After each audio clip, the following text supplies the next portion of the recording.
नमस्ते, गुरुकुल कॉमर्स में आप लोग का स्वागत है। आज मैं आप लोग को डिसोल्यूशन ऑफ पार्टनरशिप बताने वाला हूं, जो ग्रेजुएशन और क्लास 12 के लिए बहुत इंपॉर्टेंट है। इसमें से आप लोग को एक चीज जरूर पूछता है, रियलाइजेशन अकाउंट। सो हम लोग शुरू करते हैं।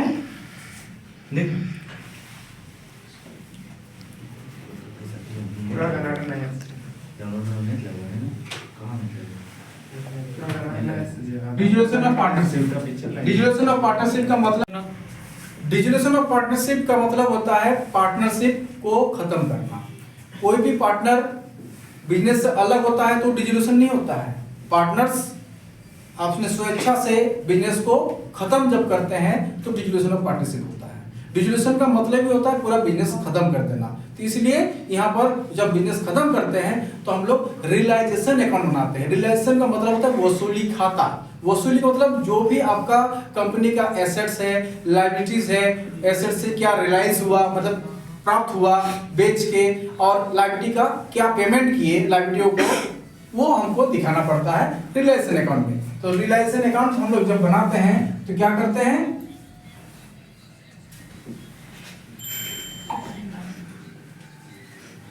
रियलाइजेशन अकाउंट के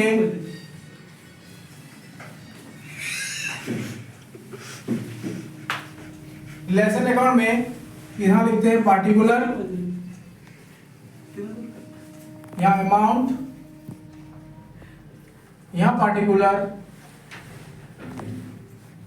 यहां अमाउंट, इस सीआर साइड, यहां डीआर साइड, यहां रुपीस लिखिए, यहां रुपीस लिखिए। सबसे पहले आपका दिया हुआ बैलेंस शीट में से हम लोग सन्ड्री एसेट्स, यानी कि जो भी आपका करंट एसेट्स है या फिक्स एसेट्स है, इसको यहाँ पे लिखेंगे कैश और बैंक को छोड़कर।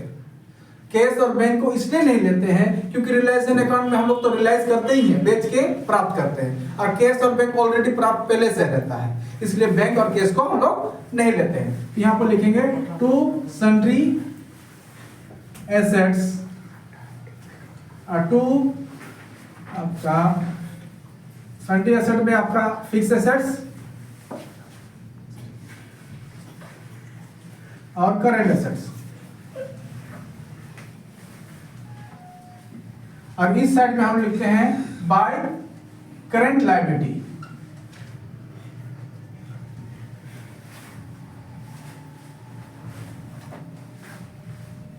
अब उसके बाद एसेट्स को बेच के जो प्राप्त होता है उसको हम लोग यहां लिखते हैं बाय बैंक करके, बैंक या कैश अकाउंट करके सन्ड्री एसेट्स,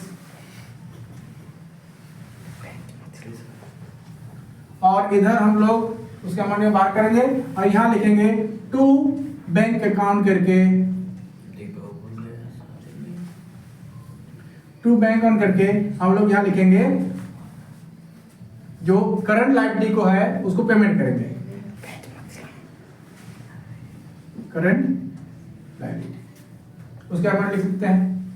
इसमें अगर आपको क्वेश्चन में दिया रहता है सन्ड्री एसेट्स का के अलावा कुछ अदर एसेट्स आपका दिया हुआ है क्वेश्चन में, उससे रियलाइज हुआ है तो उसको भी बाय में लिखेंगे, और लायबिलिटी कुछ एडिशनल लायबिलिटी अगर मिल जाता है, पेमेंट करना है तो उसको यहाँ लिखेंगे। जैसे एक्सपेंसेस हुआ, कुछ कंटीजेंसी लायबिलिटी हुआ, उसको पेमेंट किया, यहाँ लिखना है। और उसके बाद हम लोग बैलेंस करते हैं। अगर बैलेंस का वैल्यूएशन बैलेंस इधर निकलता है तो प्रॉफिट करके लिखेंगे, अगर इधर निकलता है तो उसको लॉस करके लिखेंगे, और पार्टनरों में बांट देंगे, जैसे ए बी सी में, ठीक है। बांट के हम लोग रियलाइजेशन अकाउंट, एक रियलाइजेशन का आपका परफॉर्मा हुआ कि कैसे बनाना है। अब एक क्वेश्चन आगे, अगला क्वेश्चन वीडियो में बताएंगे, देख लीजिएगा। अगर मेरा वीडियो आपको अच्छा लगा तो सब्सक्राइब करें और बेल आइकन